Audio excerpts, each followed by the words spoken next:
Pemerintah kota Salem di negara bagian Massachusetts, Amerika Serikat, sedang mempertimbangkan untuk mengganti gambar orang Aceh di logo dagang kota itu. Hal itu dipicu oleh suara-suara yang menyebut gambar orang Aceh di logo kota Salem itu menggambarkan stereotip dan menyinggung orang-orang keturunan Asia di sana. Rencana mengubah logo itu sudah mencuat sejak September 2024. Pada 5 November 2024, pemerintah kota Salem lewat situs resminya www.salema.gov mengumumkan akan membentuk gugus tugas logo kota yang baru. Gugus tugas akan terlibat dalam penelitian, percakapan publik, serta desain dan tinjauan historis untuk mengevaluasi logo kota Salem dan membuat rekomendasi untuk kemungkinan mengubah logo yang telah digunakan sejak 1839 itu.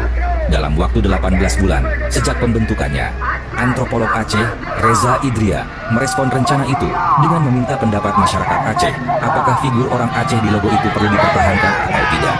Jika perlu, Reza mengajak publik Aceh mendiskusikannya dan jika perlu dibuatkan petisi meminta agar rencana perubahan logo kota Salem itu dibatalkan. Reza sendiri telah menyampaikan hal itu kepada Menteri Kebudayaan, Fadly Zon, ketika berkunjung ke Aceh beberapa waktu lalu. Menurut Reza, gugus tugas bentukan Dewan Kota Salem seyogyanya akan turut meminta pandangan Indonesia dan khususnya Aceh. Untuk itu, satu diplomasi budaya akan diperlukan. Sosok orang Aceh di logo kota Salem tidak terlepas dari hubungan sejarah panjang Aceh dan Amerika, terutama antara akhir tahun 760-an hingga awal 780-an. Meski Amerika Serikat baru berdiri pada 1776, hubungan dagang antara Salem dan Aceh telah terjalin 2 abad sebelumnya. Reza mencatat, sejak tahun 1654 hingga 1846, tidak kurang 179 kapal dari benua Amerika melakukan pelayaran ke Aceh. Sejumlah sumber sejarah mencatat pelayaran itu untuk mencari rempah-rempah, terutama lada, yang menjadi primadona masa itu lantaran menghasilkan laba yang menggiurkan. Menurut Historia ID, adalah Jonathan Carnes, seorang pelaut asal kota Salem yang memelopori keterlibatan Amerika dalam perdagangan lada di Nusantara pada 1793.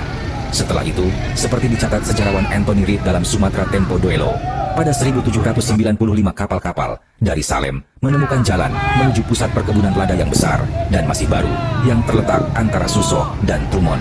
Hingga 1803 telah menghasilkan sekitar 5.000 ton lada dan sebagian besar dikirim ke New England. Pada 1831, pemerintah Amerika mendapat laporan kapal Friendship dari kota Salem dibajak oleh bajak laut di Kuala Bati. Orang Amerika menyebutnya Kuala Batu, sekarang menjadi nama sebuah kecamatan di Aceh Barat Daya. Catatan Wikipedia menyebutkan kapal itu dinakodai oleh Charles Moses Endicott.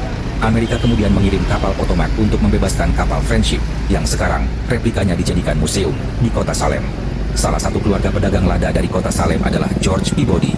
Pada 1839, ketika mendesain logo kota itu, seperti dicatat Reza Idria, Peabody memilih menampilkan sosok Po Adam, seorang bangsawan Aceh yang menjadi sahabat ayahnya, Joseph Peabody, yang dikenal sebagai pedagang lada terkaya di kota itu. Salem lalu menjadi satu-satunya kota di Amerika yang kaya dengan lada dari Sumatera dan memilih menggunakan figur di logonya dengan sosok yang jauh dari benua tersebut. Tulis Reza Idria yang menamatkan studi doktoral di Harvard, Amerika Serikat. Reza sendiri tak merasakan adanya sosok orang Aceh di logo kota Salem sebagai bentuk stereotip atau diskriminasi terhadap orang Asia. Sebaliknya, Reza justru bangga saat tahu bahwa sosok di logo itu adalah orang yang berasal dari Aceh. Itu sebabnya Reza ingin logo itu tetap dipertahankan di sana. Di Dewan Kota Salem sendiri, tak semua sepakat bahwa munculnya orang Aceh di logo kota Salem sebagai bentuk diskriminasi rasial. Anggota Dewan Kota Cindi Jerzilo termasuk yang tak sepakat logo itu diganti. Ketika tumbuh besar di Salem, saya selalu memandang lambang kota sebagai bentuk penghormatan kepada masyarakat Sumatera karena telah membantu menempatkan Salem di peta, katanya. Saya sedih mendengar bahwa beberapa orang menganggap lambang kota sebagai tanda rasisme. Bagaimana kita bisa mengatakan bahwa kota ini tidak lagi ingin menghormati atau mengakui sejarah yang terus memperkaya kota kita saat ini? Kata Cindy Jerzilo, seperti dikutip Patch.com. Bagaimana menurut Anda?